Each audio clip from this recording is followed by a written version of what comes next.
চিঠি লিখতে লিখতে একদিন ভুবনডাঙ্গার মাঠে পৌঁছে যায় মেয়েটা।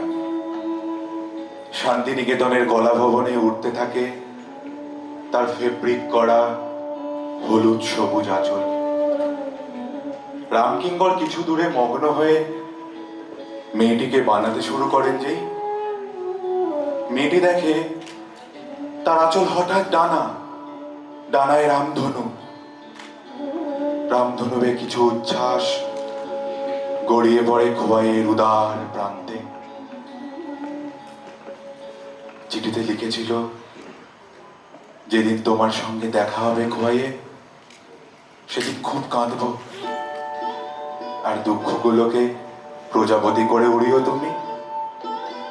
চিঠিতে এও লেখা ছিল, একটা শান্তিনিকেতনী দুপুর আর কিছু নিরুদ্দিষ্ট পথে হাঁটাহাঁটি সুখ যখন তোমার কপাল গড়িয়ে উপচে পড়বে, আমি এক চুমুতে শুষে নেব। দেখো, ছেলেটি শিহরিত হয়েছিল। মুখের স্বাভাবিক গাম্ভীর্য লোকাতে পারেনি চোখের তারার কাপড়।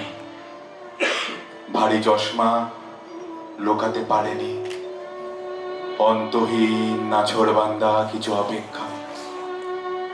মেয়েটি পড়ে নিয়েছিল, কুড়িয়ে জড়ো করেছিল সেই সব অনুচ্চারিত শব্দ পরের চিঠিদের জন্য। মেয়েটি আজ খোয়াইয়ে দাঁড়িয়ে, মুখ নিচু। ছেলেটি মগ্ন তার কপালে উড়ে আসা লুটোপুটি খাওয়া চুলে। মেয়েটি মুখ না তুলেও ওর ওই ঘোর লাগা চোখ দুটো দেখতে পাচ্ছে। ছেলেটি নামিয়ে নেওয়া চোখেও দেখতে পাচ্ছে কোমল রাঙা সূর্যের আকাঙ্ক্ষা। ছেলেটি চুপ, মেয়েটা নিস্তব্ধ। ছেলেটি রুক্ষ প্রকৃতির বুকে একটু বাতাস, মেয়েটার আঁচল সরসর। ছেলেটি এখন সুর বুনছে, মেয়েটা কথা।